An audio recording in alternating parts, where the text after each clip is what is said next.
विवेन पिछले कुछ हफ्तों से ऑफ द ट्रैक था। अब वो शिल्पा से सवाल कर रहा है कि शिल्पा, अगर मैं ऑफ द ट्रैक था, तुम मेरी दोस्त थी, तो तुमने मुझे क्यों नहीं बताया कि मैं ऑफ द ट्रैक था? क्या तुम शिल्पा को सुनने के लिए तैयार थे? जब से तुम्हें पता चला कि अब शिल्पा से तुम्हें कोई फायदा नहीं है, तुमने तो शिल्पा से बात करना ही बंद कर दिया था। This group is giving more negative vibe than the actual चुगली ग्रुप। विवेन जैसे शिल्पा पे एलिगेशन लगा रहा है, इट साउंड्स लाइक कि उसने जो भी गलतियां करी है उसके लिए जिम्मेदार शिल्पा है। शिल्पा ने सवाल तो ऑन पॉइंट किया, लेकिन अविनाश का explanation no way connected to the Shilpa's question. अब तो विवेन को सिंपैथी चाहिए। और विवेन, तुम्हें क्या लग रहा है कि तुम्हारी वो वाली साइड अच्छी थी? ऐसा विवेन ने अगर ईशा और अविनाश से यही सवाल पहले किया होता या फिर खुद के दिमाग से किया होता, आई वुड हैव सेड कि विवेन इंटेलिजेंट है। लेकिन अभी जो बोल रहा है, इट्स लाइक कि उसकी बीवी ने जो उसके दिमाग में भरा रट्टू तोता वही आके सेम बोल रहा है। विवेन, करण की गांड में बहुत दम है, तभी ये शो करणवीर मेहरा शो बना, और करण को शो में सर्वाइव करने के लिए टारगेट नहीं चाहिए भाई। अब तो ऐसा हो गया कि यामिनी इंतजार करती है कब करण एक लाइन बोले। अब उसका मतलब कुछ भी हो, मैं उससे फुटेज ले लूंगी। She is dying for footage with Karan. Look at the heights of jealousy. Karan और अविनाश अगर डांस भी कर रहे हैं साथ में तो इनको प्रॉब्लम है भाई। वो सिर्फ डांस कर रहे हैं सुबह सुबह, अपना मूड सही कर लो यार।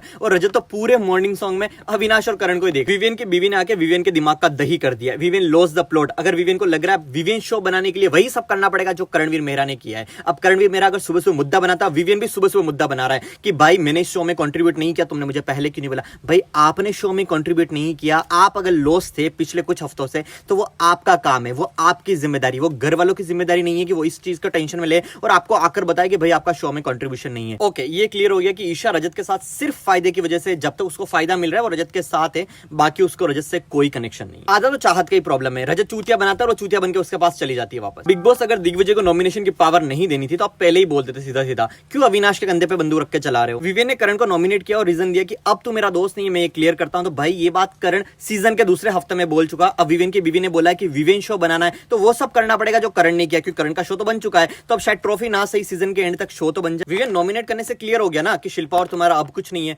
Let's see in upcoming week. Eden फिकर मत करो, दिख रहा है बराबर। Like it Shilpa. शिल्पा ने विवेन के मुंह पर बोल दिया, हम तुम्हारी तरह छोटी बातें नहीं करते। Chum, this was so entertaining. This nomination was the best nomination. Avinash, I just loved it. Whether Avinash and Eisha real और not, but this was beautiful. Kashish, this was expected. कुछ नया करो यार। Why Avinash did not let Shrutika expose Vivian? Vivian को अगर शिल्पा से फेवर मिल रहा है तो शिल्पा दोस्त थे, और अगर फेवर नहीं मिल रहा है तो शिल्पा से दोस्ती खत्म। तो फायदे की दोस्ती थी मतलब Shilpa. Bye Avinash, this was really good. Avinash ने जो सारा को एक्सपोज किया ना, उसकी प्रायोरिटीज पूछ के, सारा की तो बच गई भाई। And Avinash, you are the great actor bro. Avinash, this was much needed. Yamini को बोलना कि भाई अब तुम निकलो यहाँ से, फुटेज नहीं मिलेगी फ्री की। Expect the unexpected. Isha nominated Shilpa. और इस हफ्ते घर से बेघर होने के लिए नॉमिनेट हुए रजत, यामिनी, चाहत, करण, शिल्पा, श्रुतिका एंड चुम। अब देखते हैं कि इस हफ्ते कौन घर से बेघर होता है। लेकिन एडन नॉमिनेट क्यों नहीं हुई?